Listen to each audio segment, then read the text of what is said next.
आशा करता हूं आप सब बहुत अच्छे होंगे। मेरा नाम है सिद्धांत अग्निहोत्री, स्टडी ग्लोस पे आपका बहुत बहुत स्वागत है।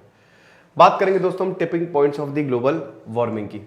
ठीक है, तो हम खत्म होने वाले हैं, खत्म हो जाएंगे 2100 तक। आप मान के चलिए 2100 तक ये शायद दुनिया बचत हो जाएगी, लेकिन रहने लायक रहेगी नहीं रहेगी। 2 डिग्री सेल्सियस से ऊपर चला जाएगा। अभी 1.1 है, तब हमारी ये हालात है। देख रहे हो ना, गर्मी में हालत खराब, बारिश में इतनी बारिश, फ्लड्स, शहर डूब रहे हैं, पूरी दुनिया में यही हालात है। तो यहाँ पे मैं पीपीटी वाइज चलूंगा और बहुत अच्छे से एक चीज़ आपको क्लियर कर दूंगा। GS paper 3 environment, ecology, science and tech बहुत इंपॉर्टेंट है।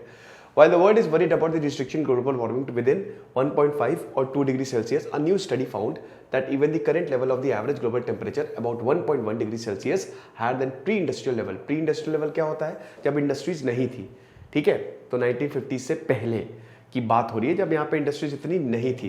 तो हम प्री इंडस्ट्रियल पीरियड से ही कंपेयर करते हैं कि कितना हमारा जो एनवायरनमेंट है वो पोल्यूट हुआ है, क्योंकि वो एक आइडियल मापदंड है, पैरामीटर है। तो थोड़ा सा जैसे 1.1 डिग्री से आप 2 डिग्री तो भूल ही जाओ, 1.5 डिग्री तो गया काम से, भूलो उसको। लेकिन 1.1 डिग्री सेल्सियस जो अभी प्रेजेंट है, उसमें भी हालत खराब हो सकती है अगर हमने कुछ नहीं किया तो ये साइंस जर्नल, जो कि सबसे बड़ा जर्नल है उनमें से एक, तो उसमें ये पब्लिश हुई है कि कितना खतरनाक है ग्लोबल वार्मिंग। तो यहां पे टिपिंग पॉइंट समझते हो? टिपिंग पॉइंट्स मतलब होता है कि वो पॉइंट जब आपकी बैंड बज जाए, मतलब एक गेम चेंजिंग। तो यहां पे 15 ऐसे पॉइंट्स की बात की गई है, 15 टिपिंग पॉइंट्स की बात की गई है। अब इसमें बहुत सारी चीजों पे डिस्कशन हुआ है, ठीक है, और जो स्टडीज हैं पिछले 15 साल में हुई हैं, उन्होंने डिफरेंट टिपिंग पॉइंट्स को एनालाइज किया है। ग्रीनलैंड आइस शीट को एनालाइज किया, अमेजॉन फॉरेस्ट को, जो हमारा समुद्र का लेवल बढ़ रहा है, जो गर्मी बढ़ रही है, जो परमाफ्रॉस्ट है, उन सबको इन्होंने एनालाइज किया है और उसके हिसाब से एक रिपोर्ट तैयार की, जिसको साइंस जर्नल में छाप दिया गया है। तो अब इसमें 9 ग्लोबल और 7 रीजनल टिपिंग पॉइंट्स की बात की गई है। 15 नहीं, बेसिकली 16 टिपिंग पॉइंट्स की बात की गई है। तो 9 ग्लोबल है, 9 वो जो पूरी दुनिया में है और पूरी दुनिया को इफेक्ट करेंगे, ग्लोबल, और 7 रीजनल है, पर्टिकुलर रीजन को इफेक्ट करेंगे। ये टिपिंग पॉइंट्स जो हैं ग्लोबल वार्मिंग से रिलेट करके बताई गई हैं। तो सबसे पहले, अब ये तो ग्लोबल हो गया, thinning of Arctic ice, Arctic की बर्फ लगातार पिघलती जा रही है, ठीक है। समुद्र का लेवल जो है, भारत के भी 2050 आते आते बहुत सारे शहर डूब जाएंगे जो समुद्र के किनारे हैं, क्योंकि समुद्र धीमे धीमे धीमे धीमे बढ़ता जा रहा है, ठीक है ना। पानी में बर्फ डालो, पानी का लेवल थोड़ा सा ऊपर हो जाएगा। और उसके बाद जो ग्लेशियल मेल्ट है, ग्लेशियर्स के अंदर भी, जैसे परमाफ्रॉस्ट के अंदर भी कार्बन डाइऑक्साइड है, वो भी रिलीज हो रही है, तो एटमॉस्फेयर को और ज्यादा वो गर्म कर रही है। तो एक एक करके इन टिपिंग पॉइंट्स पे जरा नजर डालते। तो पहले ग्रीनलैंड, नाम ग्रीनलैंड है, लेकिन आपको बता दो कि यहां ये ठंडा है, ये गर्म नहीं है। तो Greenland ice sheet which is already melting is a good example to illustrate this process. Greenland ice sheet melt हो रही है, गर्मी की वजह से मेल्ट हो रही है। मैं कई बार बता चुका हूं कि जितनी ज्यादा कार्बन रहेगी, कार्बन हीट को ट्रैप करता है। तो जब कार्बन हीट को ट्रैप करेगा ना, तो कार्बन हीट बाहर निकल ही नहीं पाएगी, कार्बन उसको पकड़ लेगा, ट्रैप कर देगा। तो जो नीचे एटमॉस्फेयर है वो गर्म होने लगेगा। अब जब धरती ऐसे गर्म होगी, ग्लास हाउस इफेक्ट जिसको बोला जाता है, तो फिर दिक्कत होगी। जो बर्फ है, जो आर्कटिक है, वहां पे बर्फ फैलेगी। अब कार्बन कहां से आता है? ट्रांसपोर्ट से आता है, इंडस्ट्री से आता है, नॉनवेज से आता है, बहुत सारे सोर्सेज है जहां से कार्बन आता है। As it means the height of the ice sheet gradually reduces. अब जैसे बहुत बड़े बड़े ग्लेशियर्स हैं, अब वो क्या है, हाइट जो है भाई, देखो ये जैसे मान लो ये पूरा ग्लेशियर है, अब ये धीमे धीमे मेल्ट हो रहा है, तो इसकी हाइट कम होती जा रही है। अब जब तक वो हाई एल्टीट्यूड पे था तब तक तो ठीक है, हाई एल्टीट्यूड पे टेम्परेचर कम रहता है तो ठंडा रहता है। लेकिन जैसे जैसे वो नीचे आएगा, नीचे तो वार्मर होगा ना भाई, जो जैसे जैसे हाइट कम होगी गर्म होता जाता है, क्योंकि हमारा एटमॉस्फेयर गर्म है, ठीक है। जैसे जैसे आप नीचे आओगे, तो अब होता क्या है कि एक्सपोजर होता है गर्म, तो गर्म ऑलरेडी एक्सपोज हो रहा है, जिसकी वजह से मेल्टिंग और तेज हो रही है। आप समझ रहे हो? तो ये चीज है। The tipping point is cross, this become self sustaining. तो जैसे ये टिपिंग पॉइंट, एक बार ये टिपिंग पॉइंट जो है ये क्रॉस हो जाता है, ये एक साइक्लिक प्रोसेस है, ये होता ही रहेगा और ग्लेशियर्स जो है वो मेल्ट होते ही रहेंगे। तो बड़ी डेंजरस। अभी आप देख लो ग्रीनलैंड की हालत क्या हो गई है, ये पूरा का पूरा लाल हो गया है। जहां ये ग्लेशियर्स जो थे वो व्हाइट थे, आज पूरा, मैं बता तो रहा हूं, आप कर लो, एक स्टार्टअप कर लो, आप अमीर बन जाओ, आप सब बन जाओ।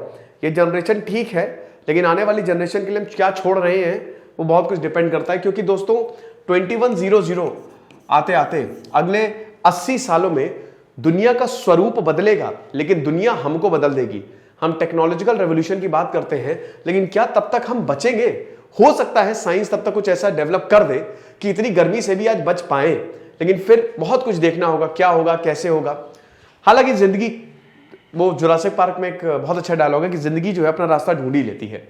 Similar is the case with the Amazon forest. अब अमेजॉन फॉरेस्ट की बात करें तो पूरे साउथ अमेरिका आधा अमेजॉन फॉरेस्ट है, ब्राजील में सबसे ज्यादा। ब्राजील में जेयर बोल्सोनारो प्रेसिडेंट है, उनको फर्क नहीं पड़ता है, वो भैया अजीब और गरीब इंसान है, वो पूरे इंडस्ट्रियलिस्ट है, लालची इंसान है, तो वो कमर्शियल के लिए जंगलों को काट देंगे। जंगल में आग भी, अभी अमेजॉन में पिछले साल आग लगी थी, आपको याद ही है, तो जंगलों में आग भी लगी तो उनको फर्क नहीं पड़ेगा।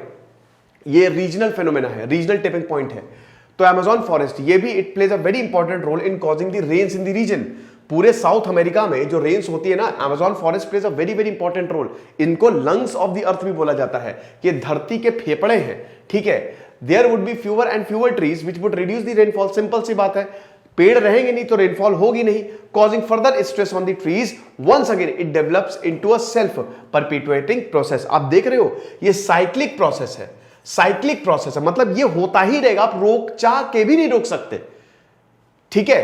तो ये चीज है। आगे देखते हैं, ये है आपका अमेजॉन रेन फॉरेस्ट, जो पूरे के पूरे साउथ अमेरिका में फैला हुआ है, ठीक है ना। बोलीविया और ये ब्राजील का सबसे बड़ा पार्ट, ठीक है, 60 to 70% ब्राजील को ये कवर करता है अमेजॉन रेन फॉरेस्ट। तो आपको इस तरीके के हालात देखने को मिलेंगे, पेड़ बचे नहीं है, जल गए हैं। और देखिए, अब जब जंगल जलता है तो उसके साथ जितने जो पूरा इकोसिस्टम है वो भी जलता है। Several areas of the world remain frozen through out the year, जिनको हम परमाफ्रॉस्ट कहते हैं, कि कुछ भी हो लेकिन ये जमे रहेंगे, कोई फर्क नहीं पड़ता, क्योंकि सूरज के हिसाब से डिपेंड करता है ना कि किसको कितनी गर्मी मिल रही है। तो लेकिन ये इनको कोई फर्क नहीं पड़ता, जमे हैं, ठंडे हैं, they are cool, you know, because they have remained in this state for centuries, they hold large amount of carbon. अब इनके पास अच्छे खासे कार्बन है, प्लांट्स हैं, एनिमल्स से, क्योंकि ये सालों से ऐसे ही जमे हुए हैं। It is estimated that permafrost layer hold as much as 1700 billion tons of carbon. समझ रहे हो, इतने कार्बन है, 1700 billion, 1 billion equal to 100 crore, 1700 billion of carbon, mainly in the form of carbon dioxide and methane. Methane is CH4। In comparison, the global emissions of the carbon in a year are in the range of 40 billion tons. 40 billion देख लो और 1700 billion देख लो। ये अगर इन पे कोई problem आई, permafrost, ये इतना carbon release होगा, समझ रहे हो। तो वैसे अभी हम 40 बिलियन पे हैं, ये 1700 बिलियन टन्स की बात कर रहा है, टन्स की बात कर रहा है, 1700 एंड टन्स। तो ध्यान रखना। अब देखो, लगातार परमाफ्रॉस्ट पे भी असर पड़ता जा रहा है, ठीक है।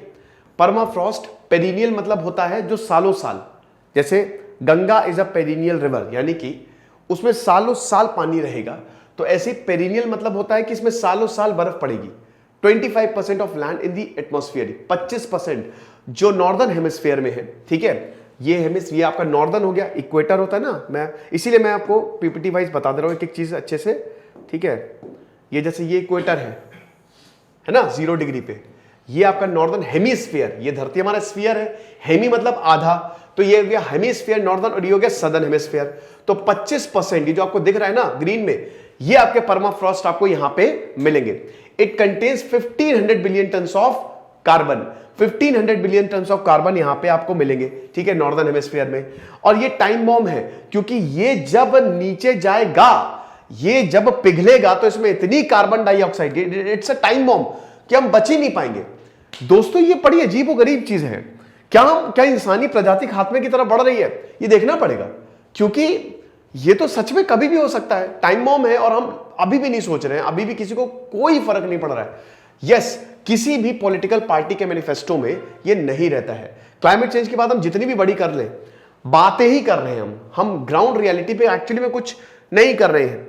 The latest study has presented evidence to suggest that some of the tipping points could be met even at the current level of the warming. It has shown that the present 1.1 degree Celsius warming was within the lower end of the temperature ranges at least 5 tipping points. It means that these self-perpetuating changes could possibly have already begun. अब देखो, इसमें से जो self परपिट्यूएटिंग, जो खुद से होंगे, जो साइक्लिक होंगे, वो ऑलरेडी शुरू हो चुके हैं। For warming between 1.5 and 2 degree Celsius 6 tipping points become likely and 4 become possible. अब यहां पे बताया कि आ गया है कि जैसे अभी है 1.1 डिग्री सेल्सियस पे है, तो टोटल 16 टिपिंग पॉइंट्स की बात की है, ठीक है, टोटल 16 टिपिंग पॉइंट्स की बात की है। तो 1.1 डिग्री सेल्सियस इतनी रेंज में 5 टिपिंग पॉइंट्स ऑलरेडी हो रहे हैं, जिसपे अमेज़न हो गया, आइस का कवर हो गया, 5 टिपिंग पॉइंट्स। अगर 1.5 से 2 डिग्री सेल्सियस तक चला जाए तो 6 टिपिंग पॉइंट्स जो हैं वो हो जाएंगे, ठीक है। और अगर उससे ज्यादा जाता है तो ये और बहुत बड़ी हमारे लिए गड़बड़ हो जाएगी। अब जो फाइंडिंग्स हैं इस स्टडी की, इसमें वही है कि भाई एफर्ट्स इंक्रीज करिए ग्लोबल वार्मिंग को रोकने के लिए। 6th असेसमेंट रिपोर्ट जो आई थी अभी, जिसकी हमने बात की थी आईपीसीसी की, ठीक है, उन्होंने वही बताया कि जो ग्लोबल एमिशंस है ग्रीन हाउस गैसेस की, ये 2025 तक पीक होंगे, उसके बाद फिर रिड्यूस होंगे 43% बाय 2030। लेकिन 1.5 डिग्री सेल्सियस अगर आपको अचीव करना है तो ये आपको करना पड़ेगा। मुझे लगता नहीं दोस्तों ये हो पाएगा, टू बी वेरी फ्रैंक, मुझे नहीं लगता। ये 1.5 डिग्री सेल्सियस तो आसानी से क्रॉस होगा ही, ये तो खैर 2050 तक बताया गया है, लेकिन मुझे नहीं लगता कि जिस तरीके से देश इस पे कदम उठा रहे हैं कि ये टारगेट हम अचीव कर पाएंगे। With the current level of effort the world is on the path to become more than 2 degree warmer. 2100 तक 2 डिग्री अगर गए जब 1.1 में, आप समझ रहे हो, अभी आपको जितनी गर्मी लग रही है उसका दुगना कर दो 2100 आते आते। खैर तब तक तो हम लोग तो जिंदा नहीं बचेंगे, लेकिन हम अपनी जनरेशन के लिए क्या छोड़ रहे हैं वो बहुत मायने रखता है। तो आई होप लेक्चर आपको समझ में आया होगा, इसको जितना हो सके शेयर करें। दिस इज सिद्धांत अग्निहोत्री साइनिंग ऑफ।